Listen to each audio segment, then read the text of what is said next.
If this story interested you, don't forget to subscribe to our channel and tell us what city you're watching us from. We continue. The silence of the early morning was torn by a sharp scream that echoed through the mansion's extensive corridors. Marina woke with a start, her heart pounding, her eyes still confused, trying to understand where the sound came from. Another scream, this time clearer. It was Lucas. Or was it Matthew? 3 years living with the triplets, and she still got lost in their childish voices when panic made them too high-pitched. She threw the covers aside. Anne tried to get up, but something stopped her. A strange metallic sound coming from the door. Marina crossed the room barefoot, still in the cotton nightgown she wore to sleep, and turned the doorknob. Nothing. She tried again, harder. The door wouldn't budge. It was locked, from the outside. Panic rose in her throat like an icy wave.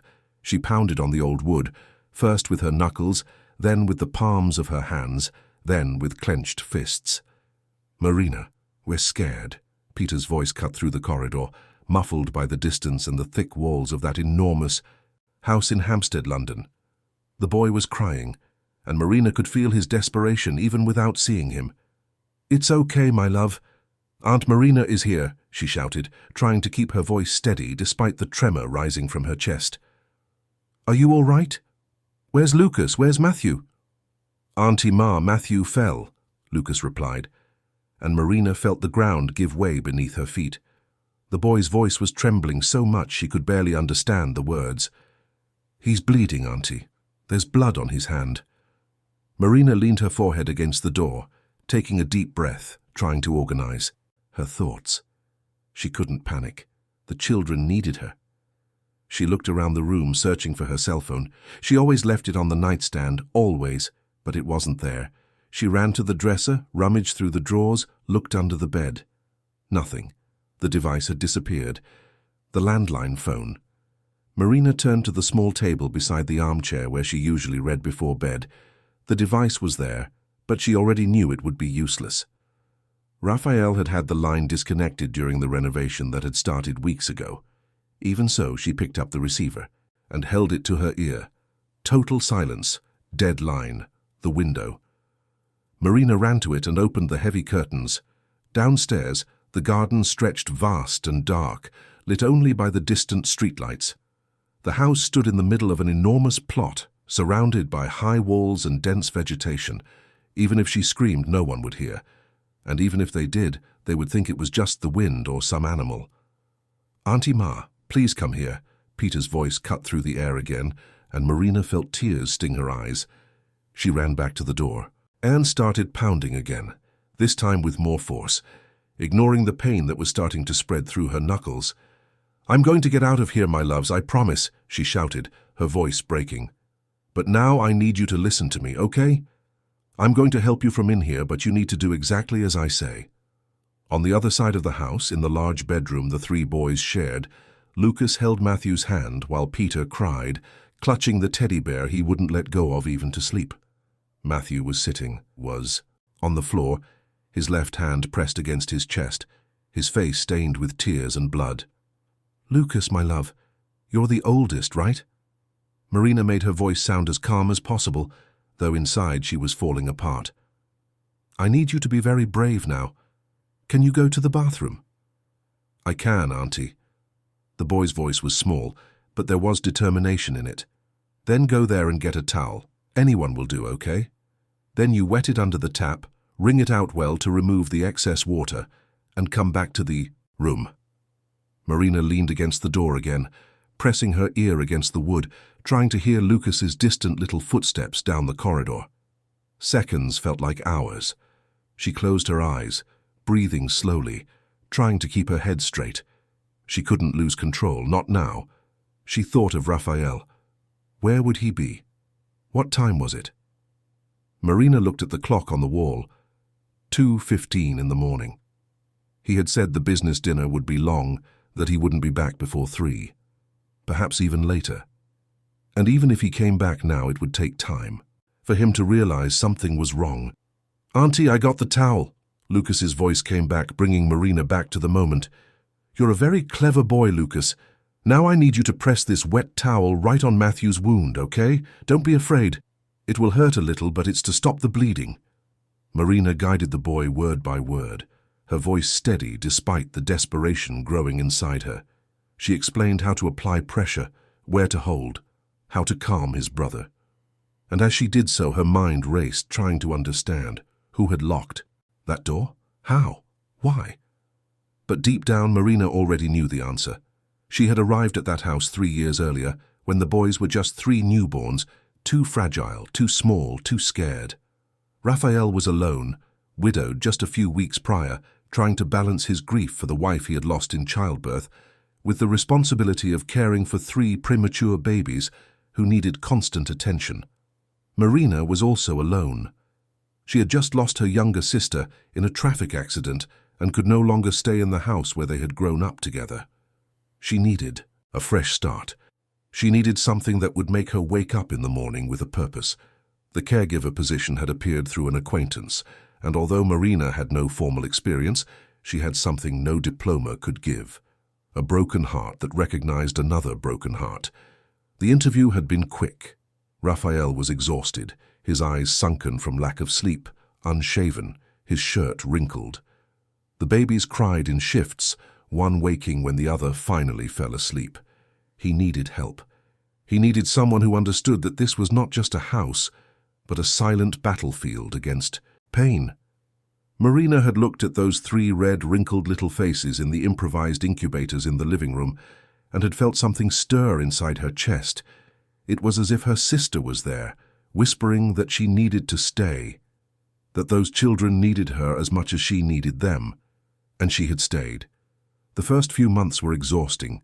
Marina slept little, ate even less, living between bottles, diapers, thermometers, and doctor's appointments. But little by little, the babies gained weight, grew stronger, more present. Lucas was the first to smile. Matthew, the first to sleep through the night. Peter, the first to recognize her voice and calm down just by hearing it. Raphael, in turn, slowly began to recompose himself. He returned to work, started taking better care of himself, resumed his social life. But he remained distant from his children. Not for lack of love, Marina knew, but out of fear. Fear of getting too attached and losing again. Fear of not being enough. Fear that the boys would see in him the reason their mother was no longer there. It was Marina who was present for every developmental milestone. It was she who saw. The first step heard the first word, cleaned the first scraped knee. It was she who soothed nightmares, invented bedtime stories, taught them to share toys. The boys called her Auntie Ma because they couldn't pronounce Marina properly yet, and the nickname had stuck with such affection that even Raphael started using it. The routine had found a rhythm. Raphael worked, Marina cared for the boys, and on weekends he tried to get more involved, taking the 3 to the park for ice cream to visit their grandparents. The house was too big for 4 people, but it was full of life, of laughter, of hope. Until Melissa appeared. Marina remembered the exact day. It was a Thursday in September, almost 6 months ago. Raphael had arrived home early from work, accompanied by a tall, blonde, elegant woman. White dress, stiletto heels, flawless makeup. She smiled when she saw Marina in the living room playing with the boys, but the smile didn't reach her eyes.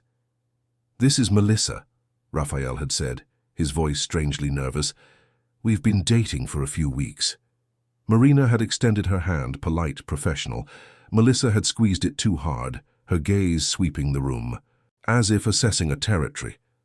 The boys had hidden behind Marina, too shy to approach this woman who smelled of expensive perfume and spoke in a high-pitched voice. Over time, Melissa began to frequent the house more regularly, always impeccable, always smiling in front of Raphael, always distant when he wasn't around. Marina tried to include her in the children's routine, but Melissa showed no real interest. She would pick up the boys when Raphael was watching, but drop them as soon as he turned his back. She praised the food Marina prepared, but then quietly complained that the children ate too much, that they made too much mess. The jealousy started subtly. A comment here, an insinuation there. Melissa suggested that Marina was spoiling the boys too much, that they were too attached to her, that she was hindering their development. Raphael listened but didn't pay much attention. He trusted Marina. He knew she had been essential for his children to survive their early years, but Melissa didn't give up. She started making her presence felt at important moments. She would arrive at dinner time, stay for bath time, invent excuses to sleep over, and the longer she spent there, the more noticeable the tension became. The boys didn't open up to her. They didn't ask for cuddles, didn't share secrets, didn't seek her out when they were sad. And this gnawed at her from within. Marina had noticed the change. Melissa had started to become more irritated, more impatient.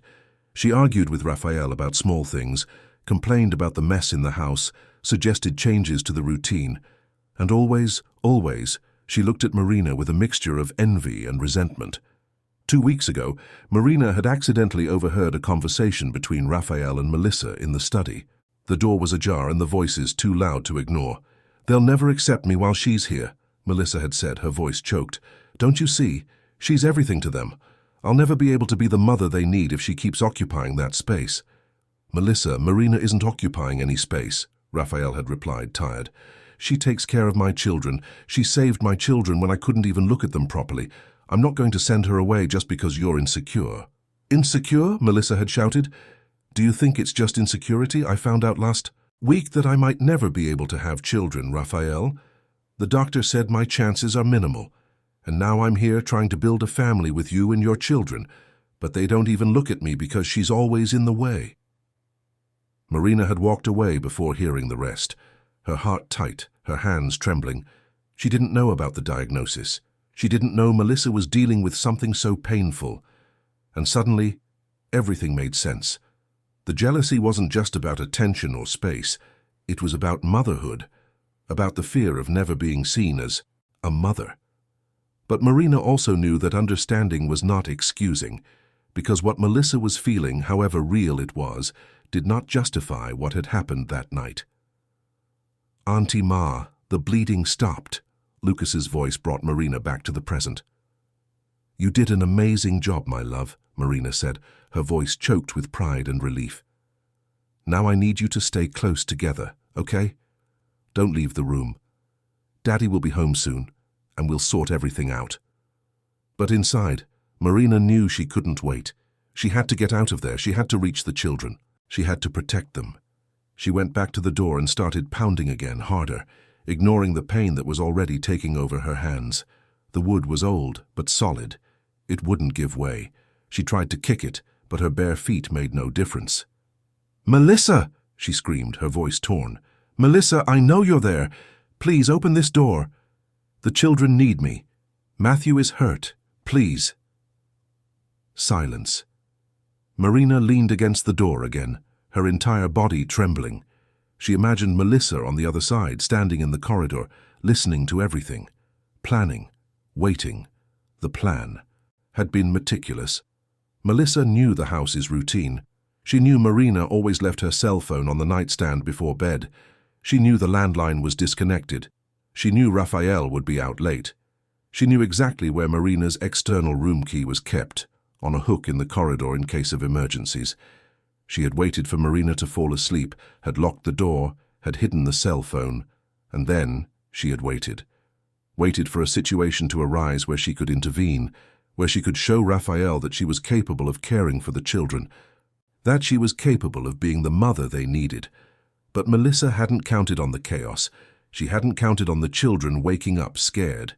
She hadn't counted on Matthew tripping in the darkness and cutting his hand on the broken toy on the floor. She hadn't counted on her own panic. Marina imagined the scene, Melissa trying to calm 3 terrified children who didn't recognize her as a figure of safety. The children crying louder, calling for Auntie Ma. Melissa losing control, realizing the plan had collapsed, and then, unable to deal with her own guilt and fear, doing the only thing left for her, flee. Marina didn't know it yet, but Melissa had left the house almost an hour ago. She had grabbed her purse, her car keys, and had driven away, leaving the children alone, leaving Marina locked in, leaving the chaos she herself had created.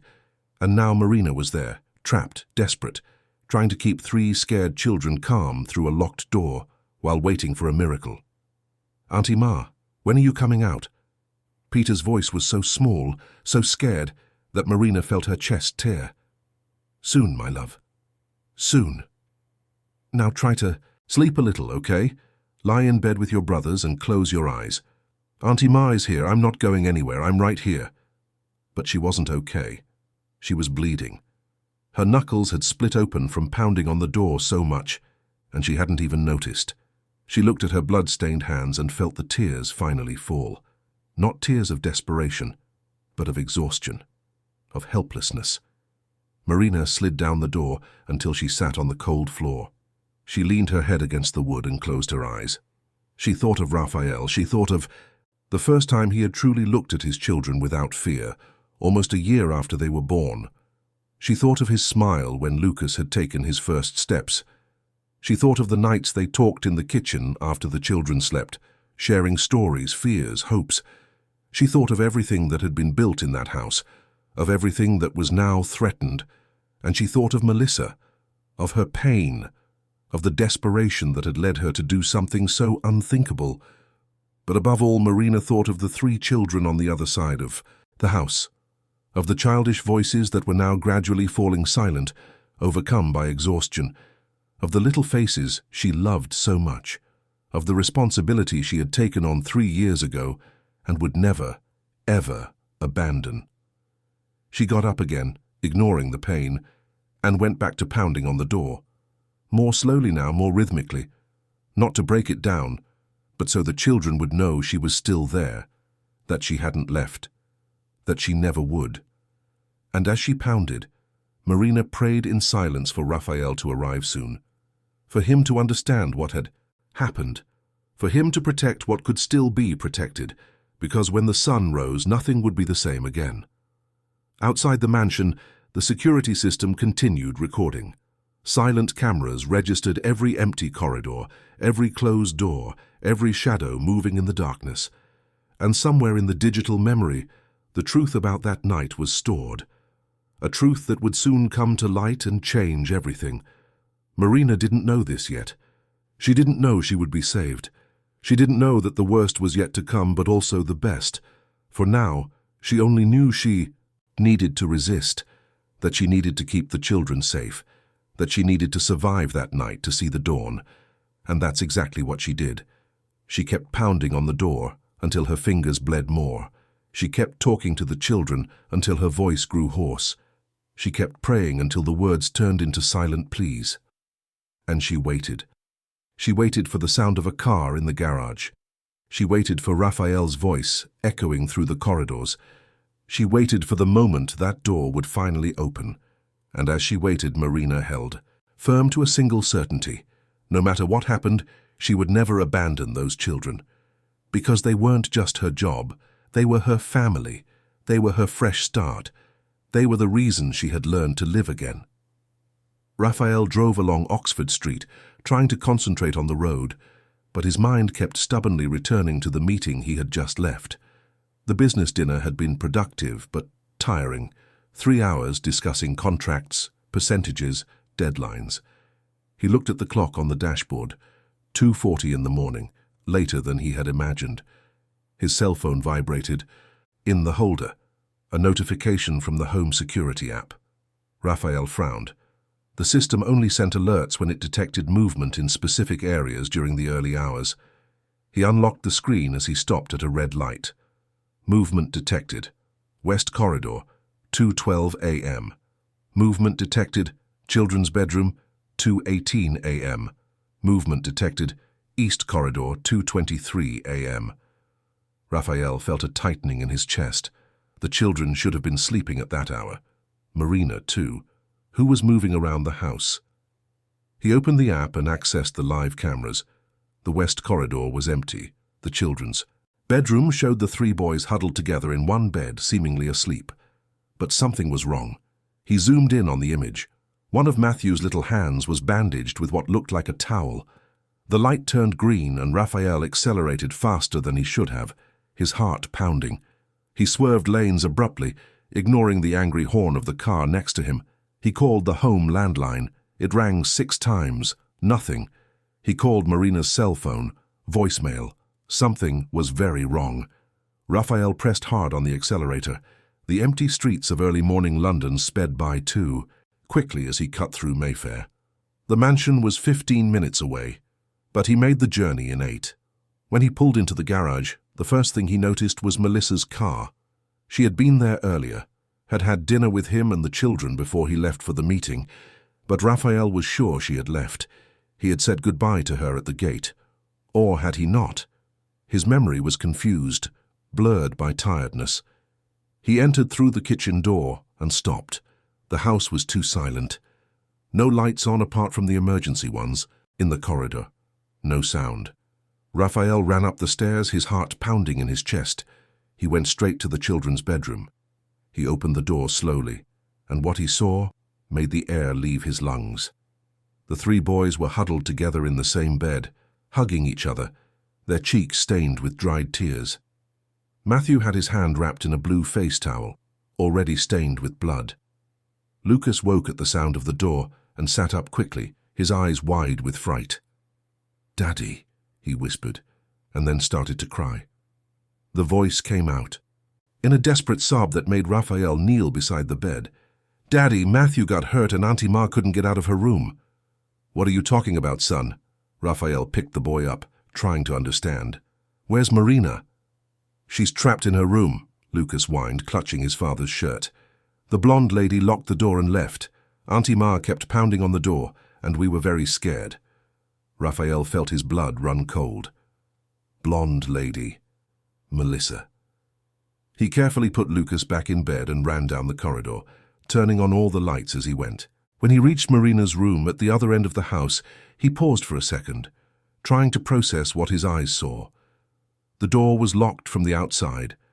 The key that normally hung on the hook beside it was still there, but turned, locking the entrance. And on the floor, right beneath the gap in the door, there were bloodstains. "Marina!" Raphael pounded on the door, his voice strangled. "Marina, are you in there?" A muffled sound came from inside, a low, tired moan. Her voice was hoarse when she finally replied, "Raphael?" That was all. Just his name. But there was so much relief, so much exhaustion, so much pain in that word that Raphael felt his chest tighten. "I'm going to get you out of there now," he said, quickly unlocking the door. The key turned with difficulty, as if someone had forced it too much. When the door finally opened, Raphael found Marina sitting on the floor, leaning against the wall beside the entrance, her hands in her lap, stained with blood, her face pale, her eyes red from crying so much. "The children," was the first thing she said. "Are they okay?" Raphael knelt beside her and carefully took her hands. Her knuckles were raw, some still bleeding. She had pounded on the door with such force for so long that her skin had torn. "They're fine. Scared, but fine." "Matthew cut his hand, but you taught Lucas how to take care of him. You saved my children, Marina." She closed her eyes and silent tears streamed down her cheeks. Raphael pulled her into a careful embrace, feeling her body tremble against his. They stayed like that for a time that felt eternal and yet too short. "What happened?" Raphael finally asked, pulling back a little to look at her face. Marina took a deep breath, trying to organize her words. Her voice came out weak but firm. "I woke up to the boys screaming. I tried to leave the room, but the door was locked from the outside. My cell phone was gone. The landline wasn't working. I was trapped here while the children called for help from the other side of the house. And Melissa." Marina hesitated. Her eyes met his, and Raphael saw something there he had never seen before. It wasn't anger. It was a deep, almost pitiful sadness. Lucas said she locked the door and left. Raphael felt anger rise like a hot wave.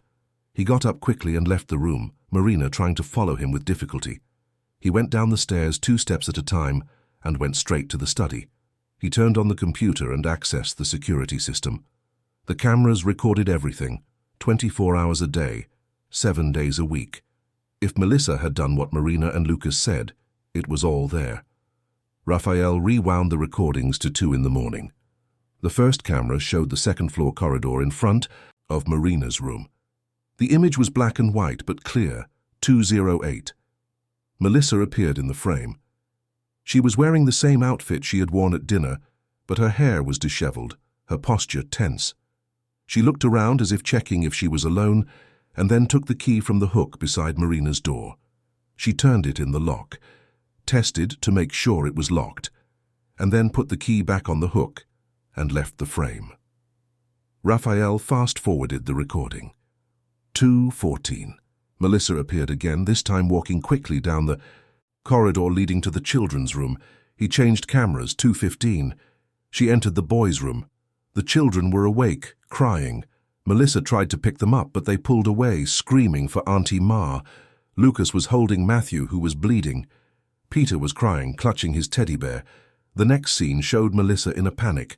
She tried to talk to the children, but they wouldn't stop crying. They wouldn't stop asking for Marina.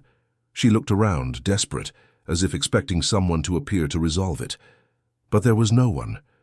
She was alone with 3 terrified children, who didn't recognize her as a protective figure. Raphael saw the exact moment she gave up. Melissa put her hands to her face, turned her back, and ran out of the room. The next camera caught her descending the stairs, grabbing her purse by the entrance, leaving through the front door. Her car left the garage at 2:28 in the morning. She had abandoned the children. She had locked Marina in and had abandoned 3 small children alone in an enormous house in the middle of the night. Raphael turned off the monitor. His hands trembled. The anger was so great he could barely breathe. Marina had entered the study and was standing in the doorway, watching everything in silence. When their eyes met, Raphael saw that she already knew.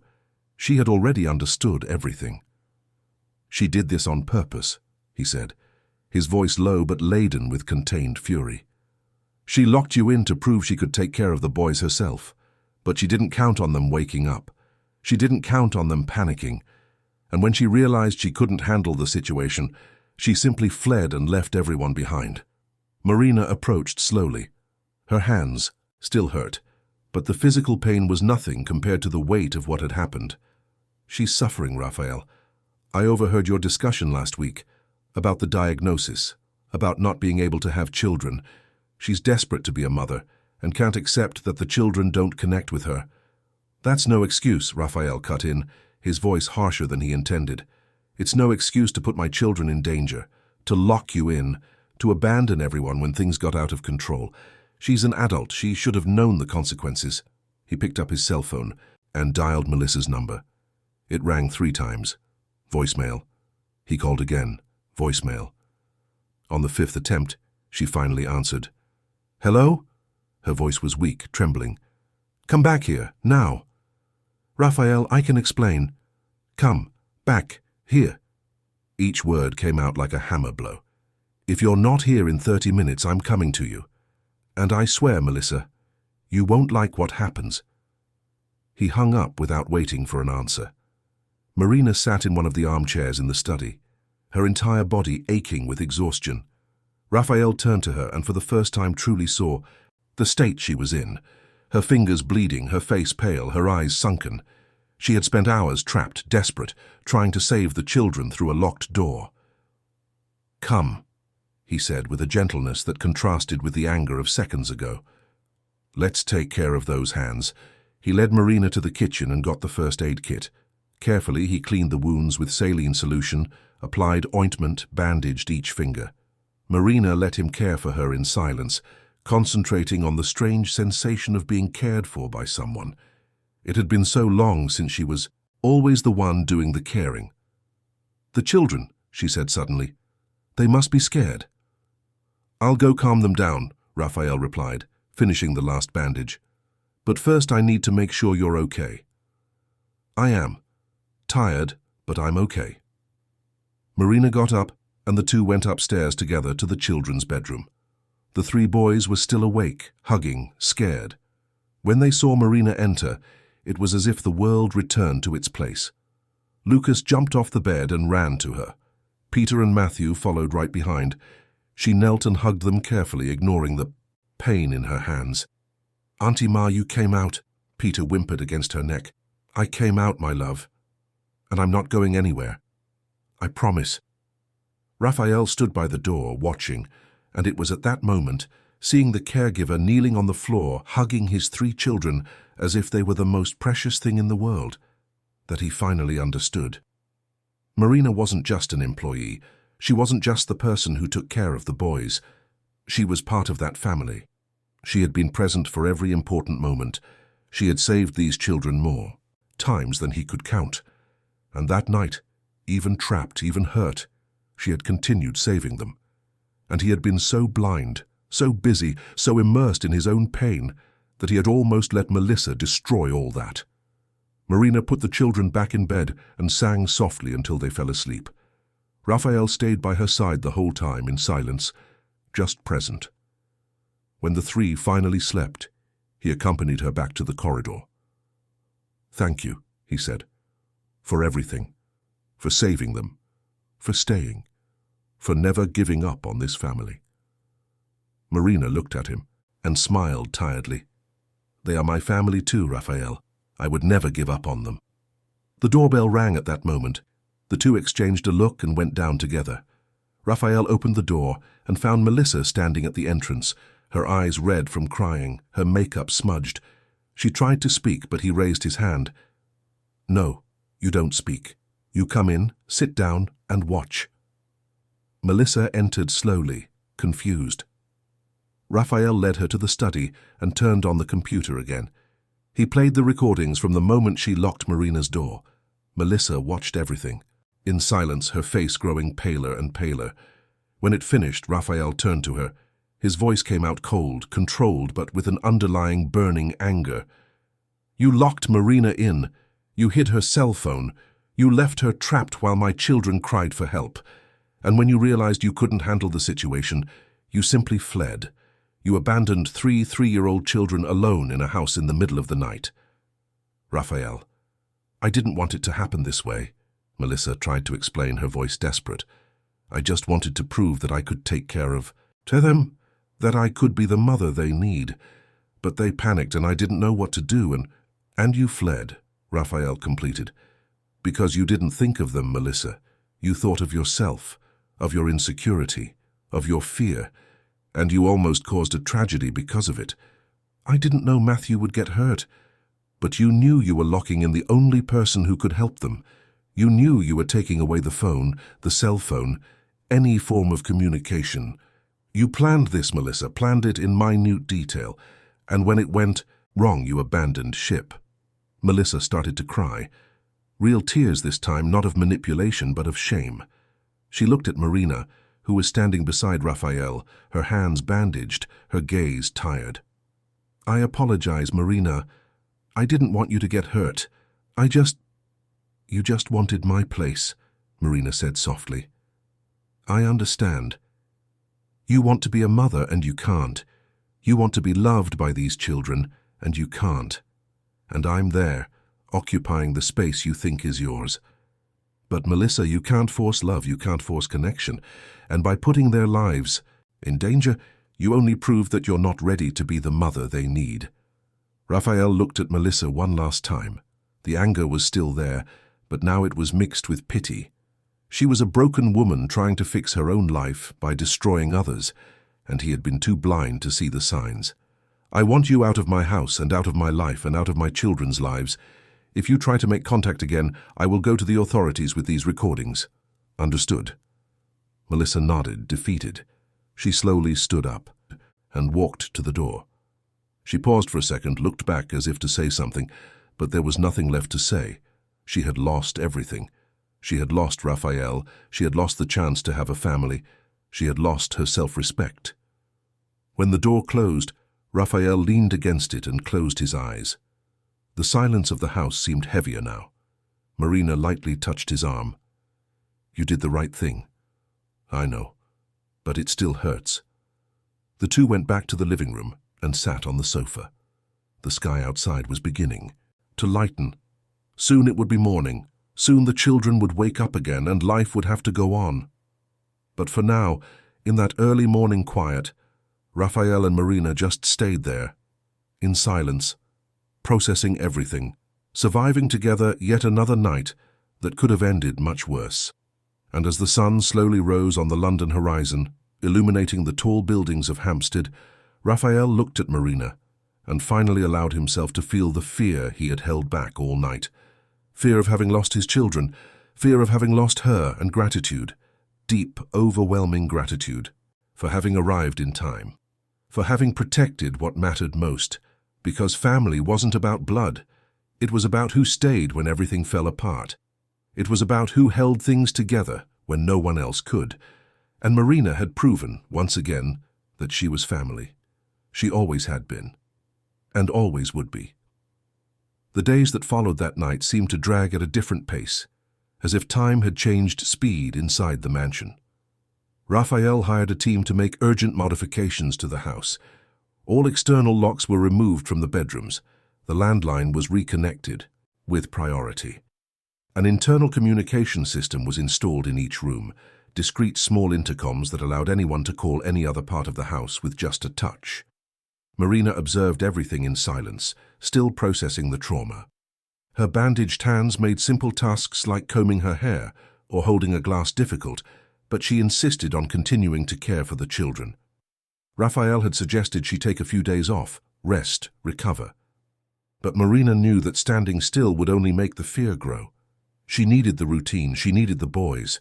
She needed to feel that everything still made sense. The children, on the other hand, displayed the trauma in different ways. Lucas had become quieter, more vigilant.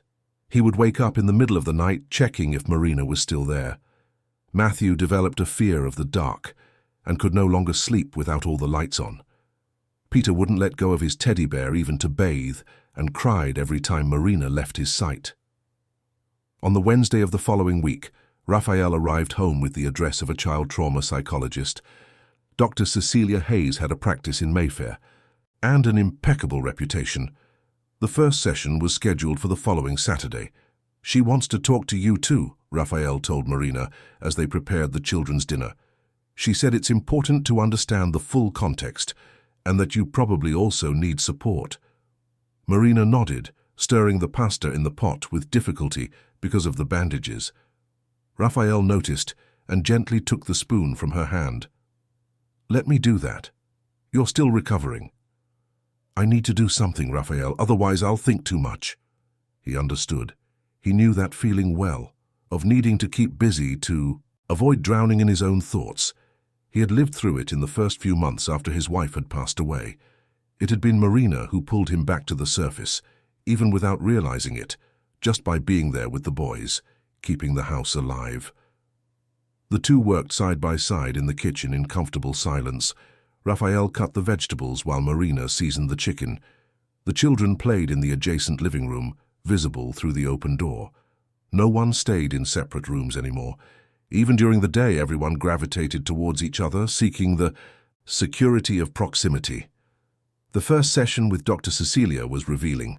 She spoke with each child individually, using toys and drawings to help them express what they felt. Then she called Marina and Raphael together.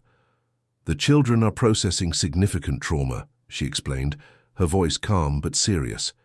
"The abandonment they felt that night, the sense of helplessness, the fear that the person they trusted couldn't help them. This leaves marks. We'll need weekly sessions for at least 3 months, and you two also need support." Marina started individual therapy the following week. In the first sessions, she could barely talk about that night without her throat closing up. But little by little, with the help of the therapist, she put into words what she had felt. The desperation of being trapped, the fear of not being able to save the children, the helplessness of hearing their cries and being able to do nothing but use her voice. And she also talked about other things, about the sister she had lost, about how she had ended up in that house seeking a fresh start, about how the boys had become the reason she woke up in the morning, and about Raphael, about how over 3 years he had stopped being just her employer to become someone for whom she had feelings she couldn't name. Raphael also went to therapy. He talked about the guilt he carried, guilt for not noticing the signs, for letting Melissa enter his children's lives without questioning more, for being so immersed in his own work that he had almost lost everything that mattered. "I was afraid of losing her," he admitted in a session, the words coming out with difficulty. "That night when I saw the recordings, when I understood what had happened, I wasn't just afraid of losing my children. I was afraid of losing Marina too. And that scared me because I didn't know she was so important to me. The therapist had asked what he intended to do with that feeling. Raphael had no answer. Months passed, and the house began to heal. The children started to smile, play, and sleep better again. Lucas stopped waking up in the middle of the night. Matthew accepted sleeping with just a nightlight. Peter began to put his teddy bear aside during the day.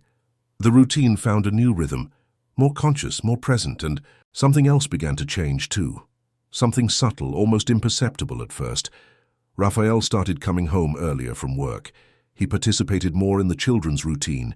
He gave baths, told stories, helped with dinner, and he stayed.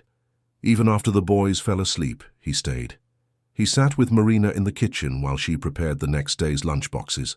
They talked about simple things, about how the day had been, about the children's progress in therapy, about the new recipe she wanted to try, but they also talked about deeper things, about fears, about dreams, about who they were before, that house and who they had become afterwards. One Thursday evening, 2 months after the incident, Raphael entered the kitchen and found Marina sitting at the table, looking out the window. She seemed distant, lost in thought. "Everything okay?" he asked, sitting beside her. Marina took a moment to answer. When she did, her voice was low, hesitant. "I was thinking about Melissa, about what she said, that I occupy a space that isn't mine. That space has always been yours, Marina, from the day you arrived here. But what if she's right? What if I've gotten too attached? What if I've confused things?" Raphael carefully took her hand, avoiding the scars that were still sensitive on her knuckles. "You didn't confuse anything. You loved my children when I couldn't. You saved this family. And you deserve to be here more than anyone else in the world." Marina looked at him, and something passed between the two of them in that moment. Something that had been there for a long time, but which neither of them had dared to name. "Raphael, I don't know how to differentiate anymore what is gratitude, what is friendship, and what is something else." He held her hand a little tighter. "I don't know either, but I know that when I think of the future, you're in it, you and the children, and that has to mean something." The two stayed there, hands intertwined, in silence.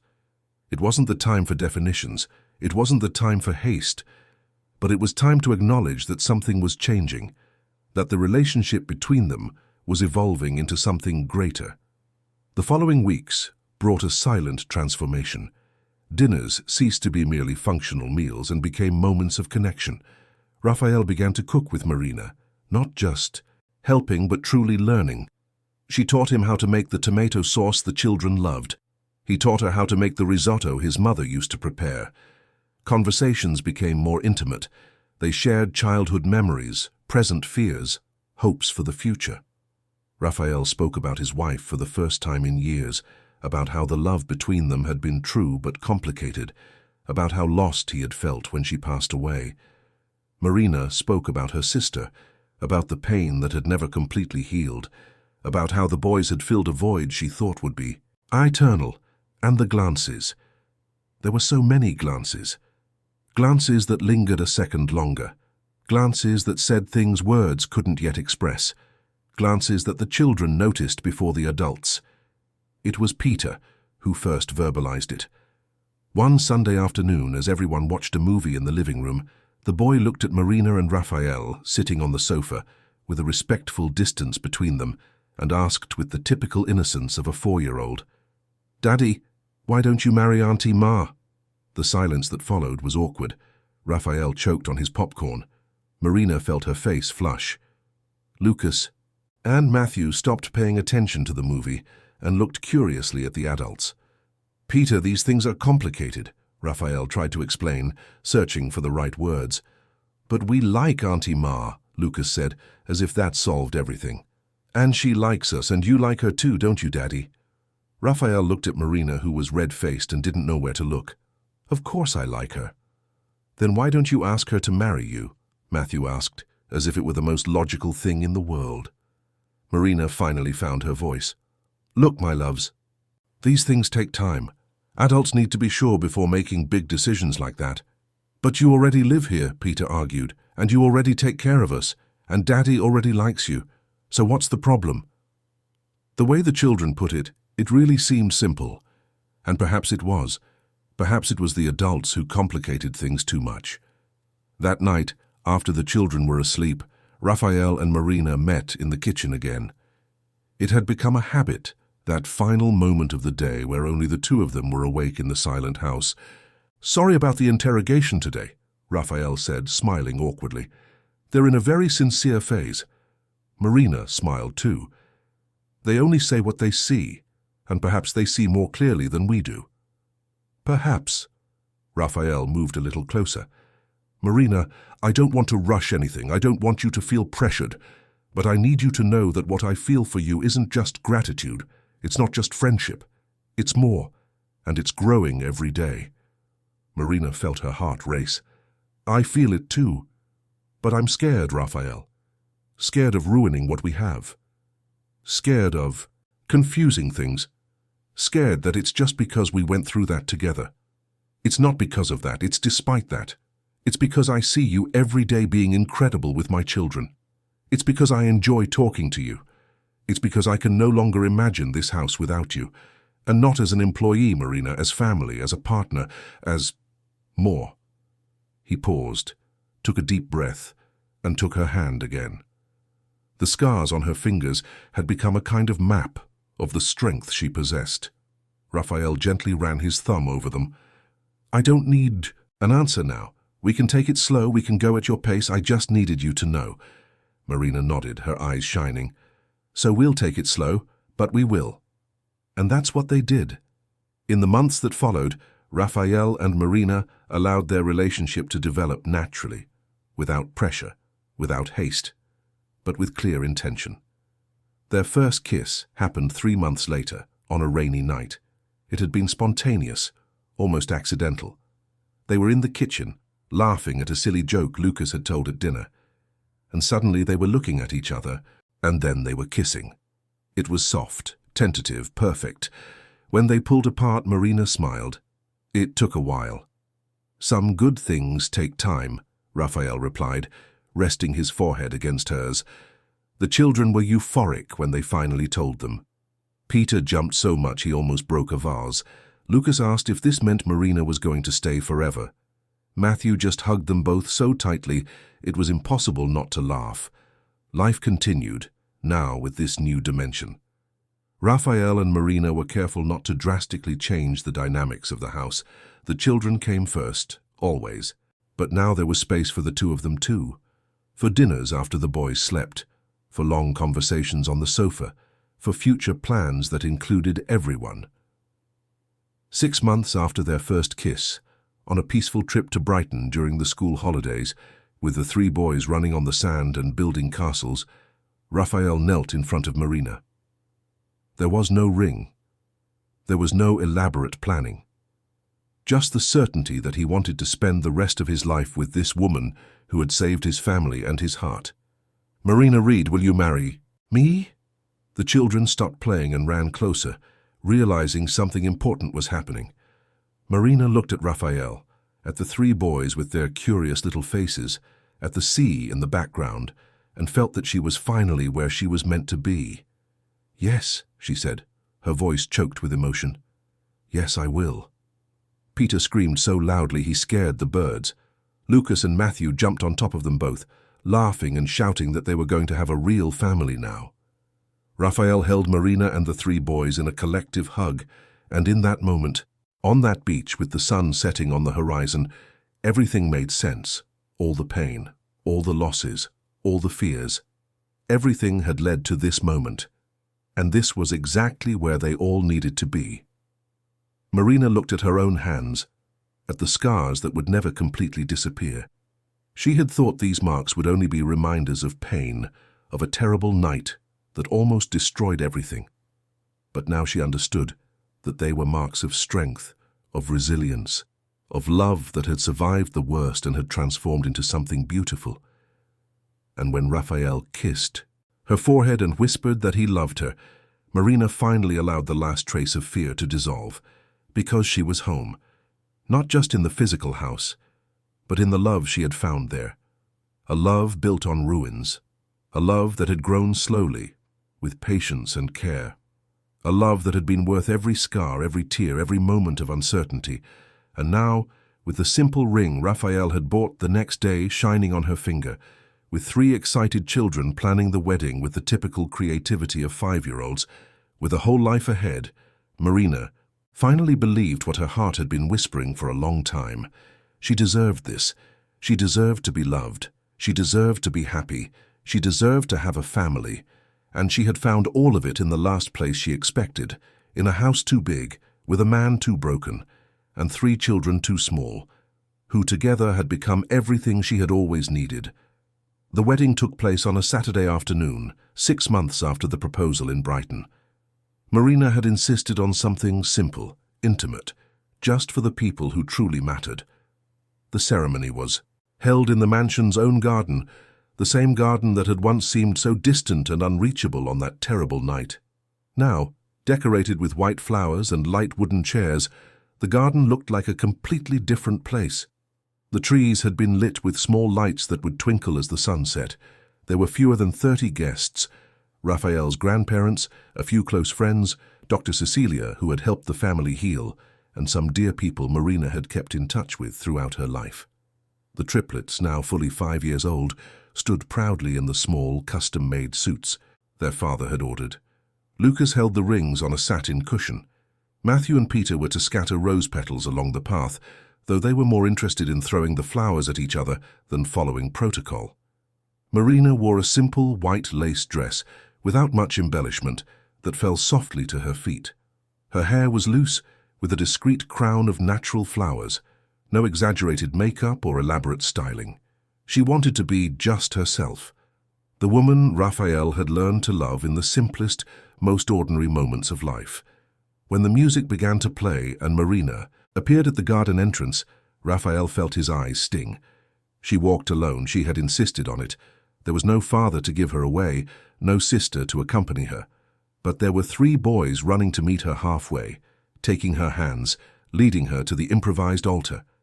And in that simple gesture, everything was there. The family they had built together, the love that had grown in the most improbable circumstances. The ceremony was short, emotional. The officiant spoke of new beginnings, of healing love, of families formed not just by blood, but by the daily choice to stay. When it came time for the vows, Raphael held Marina's hands, looked into her eyes, and spoke the words he had rehearsed for weeks, but which still came out trembling. Marina, you entered my life when I was broken, when I couldn't be a father to my children because I was too afraid of losing them too. You not only cared for them, you taught me to love them. You saved me as much as you saved them, and today I promise to spend the rest of my life showing you how important you are, how much you deserve to be loved, how much this family wouldn't be a family without you. Marina took a deep breath, trying to control the tears that were already streaming down. When she began to speak, her voice was choked but firm. Raphael, I ended up here looking for a fresh start, looking for something that would make me want to wake up in the morning again. And I found much more than that. I found 3 children who taught me what unconditional love is. I found a man who showed me that it's possible to build something beautiful on top of ruins. And today I promise to be here, in good days and bad days, in triumphs and crises, because you are my family. And you don't abandon family. Never. When the rings were exchanged and the officiant declared them husband and wife, the triplets cheered and clapped with such enthusiasm that everyone laughed. The kiss was soft, full of promise, witnessed by all who loved that improbable couple who had found each other in the rubble of pain. The party was simple but warm. Homemade food, live music, children running around the garden. Marina danced the waltz with Raphael, while the guests watched, moved. Then she danced with each of the boys, one at a time, holding their small hands as they stepped on her feet and laughed. When night fell and the garden lights came on, Marina found herself standing beside Raphael, looking at the scene. The boys played with their cousins. The grandparents chatted animatedly with friends. Dr. Cecilia toasted with a glass of champagne. Everything seemed perfect in a simple and true way. "It's ours," Raphael said softly, hugging his wife around the waist. "All of this. It's ours. Marina leaned her head on his shoulder. It's ours. Married life brought small changes to the routine, but nothing drastic. Marina continued caring for the house and the children, but now with the official title of mother. The boys had started calling her Mom a few months before the wedding, naturally, without anyone suggesting it. It had happened on an ordinary day during breakfast, when Peter had asked his mom to pass the jam. Marina had frozen, emotional, and Raphael had smiled from across the table. Now the title was official. She was Marina Reed, mother of Lucas, Matthew, and Peter, wife of Raphael, and she was terrifyingly happy. 3 months after the wedding, Marina woke up feeling nauseous. She thought it was something she had eaten at dinner the night before, but the nausea returned the next day, and the next, and the next. It was Raphael who suggested she take a test. Marina bought 3 different tests at the pharmacy, locked in nervousness. She took them all on the same day. 3 positives. She was pregnant. When she told Raphael, he was so emotional he couldn't speak for a few seconds. He just hugged her tightly and cried into her hair, a cry of happiness, mixed with fear. Fear of everything that could go wrong, fear of losing again. But Marina was there, and she was strong, and she was determined. They told the children the following weekend. The 3 were confused at first, trying to understand the concept of a younger sibling. But when it finally clicked that there would be a real baby, the excitement was immediate. "Will it be a boy or a girl?" Lucas asked. "We don't know yet, my love, but we'll find out in a few months." "I want a sister," Peter announced. "There are too many boys here." "Already?" Matthew agreed, nodding vigorously. And a few months later, when the ultrasound revealed it would indeed be a girl, the 3 went into ecstasy. Raphael suggested they choose the name. After much discussion and some absurd suggestions that included cartoon character names, the boys agreed on Sophia. The pregnancy progressed well in the first few months. Marina attended prenatal appointments religiously, followed all medical recommendations, and watched her diet. Raphael was present at every appointment, every scan, every important moment. The boys talked to her growing belly, told stories to their little sister, made plans for what they would teach her when she was born. But at 32 weeks, during a routine checkup, the doctor frowned, looking at the monitor. She asked to repeat the ultrasound, and then calmly explained that Marina's blood pressure was very high and there were signs of preeclampsia. "We'll need to monitor closely," Dr. Paula explained, "and depending on the progression, we might have to induce labor early." Marina felt the fear tighten her chest. Raphael held her hand tight. 2 weeks later, at exactly 34 weeks, Marina woke up with an intense headache and blurred vision. Raphael rushed her to the hospital. Her blood pressure was dangerously high. The medical team decided they could no longer wait. They needed to induce labor immediately. "Everything will be all right," Raphael repeated like a mantra, holding his wife's hand as they prepared her for induction. "Everything will be all right." Labor was long and exhausting. Marina struggled for hours, Raphael by her side the whole time, holding her hand, wiping the sweat from her forehead, whispering words of encouragement. When Sophia finally arrived at 6:43 in the morning on a rainy Thursday, her cry was too weak, her tiny body too small. She weighed only 1 kilogram and 900 grams. The neonatal team immediately took her to the NICU. Marina barely had time to see her daughter's tiny face before they took her from the room. The emptiness was immediate and painful. Raphael divided himself between staying with his wife and going to check on the baby. "Go see our daughter," Marina said, tired but firm. "Go stay with her. Don't leave her alone."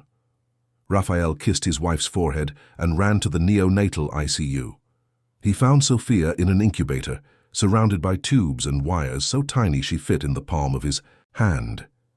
His heart ached, seeing that fragile little creature struggling to breathe. "She's a fighter," the nurse said gently. "Premature babies at 34 weeks have good chances. She'll need to stay here a few weeks, but she's strong." In the days that followed, Marina recovered in her hospital room while Sophia fought in the NICU. Raphael went back and forth between the 2 floors, bringing news, showing photos, trying to keep everyone connected. The grandparents helped by caring for the triplets at home, who were eager to meet their little sister. Marina was discharged 3 days after giving birth.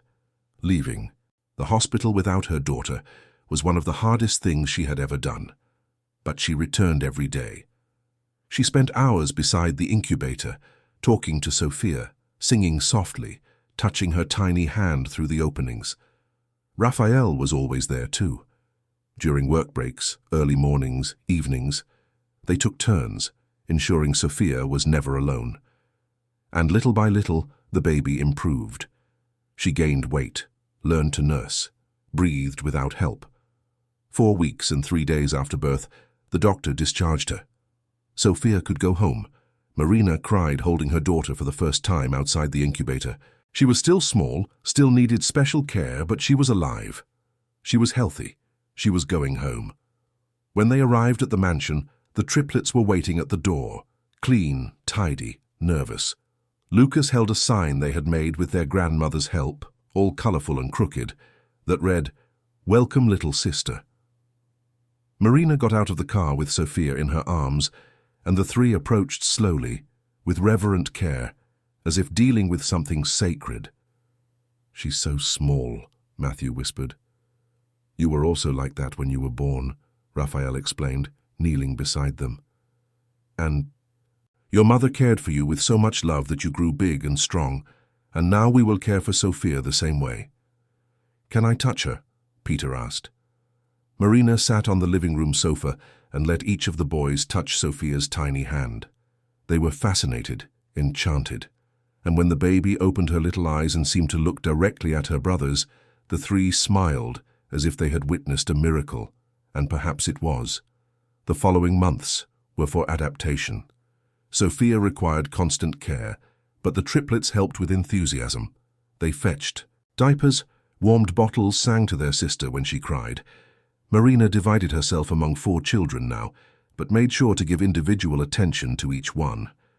Raphael had reduced his workload. He came home earlier, was more present. He woke up in the middle of the night to help with feedings. He changed diapers, gave baths, rocked his daughter to sleep.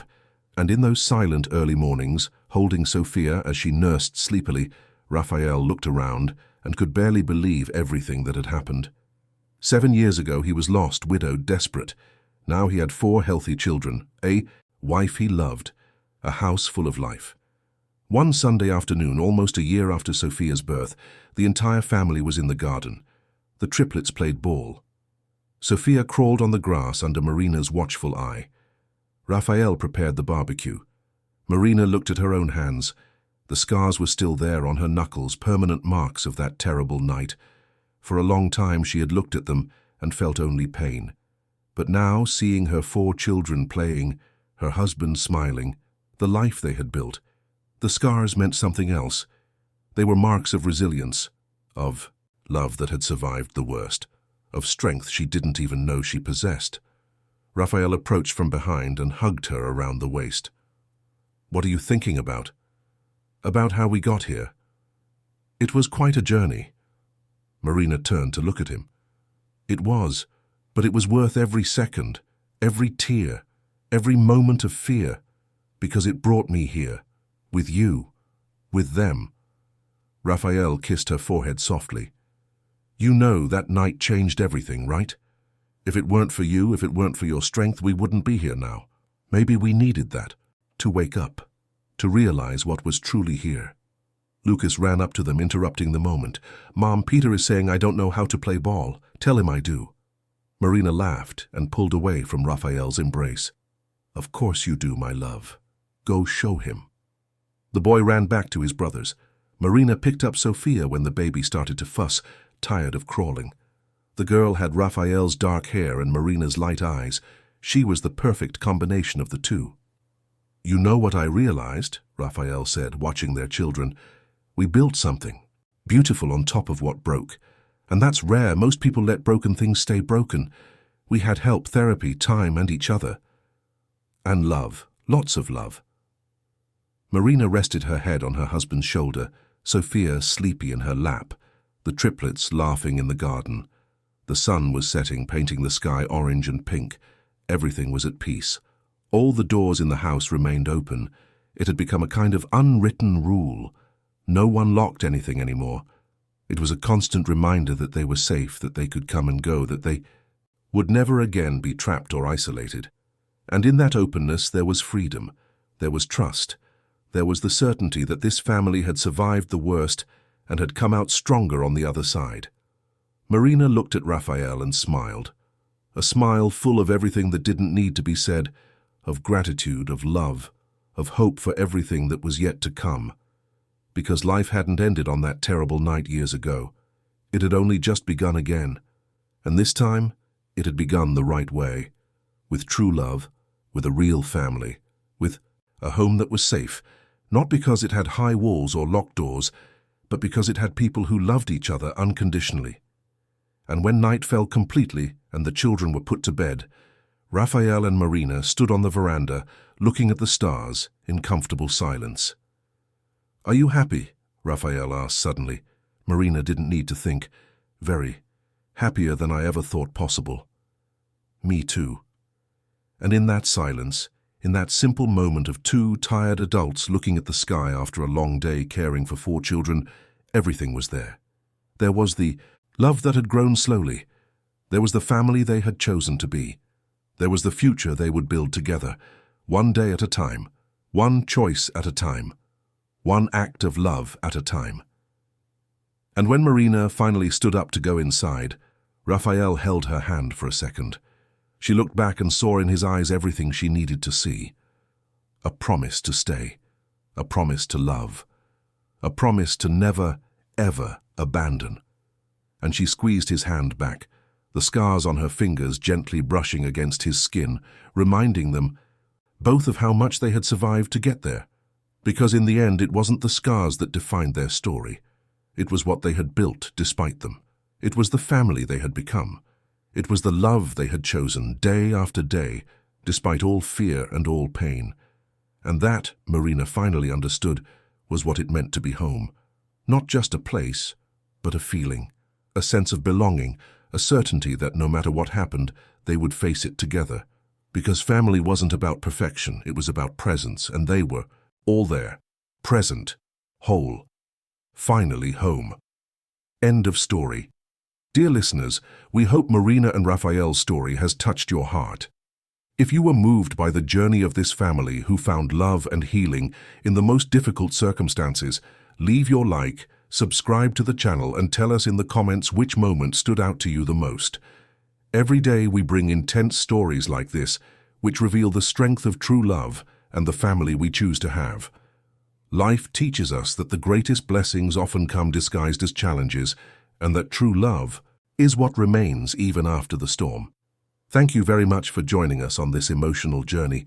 We look forward to seeing you in the next episode with a new story that will stir your heart.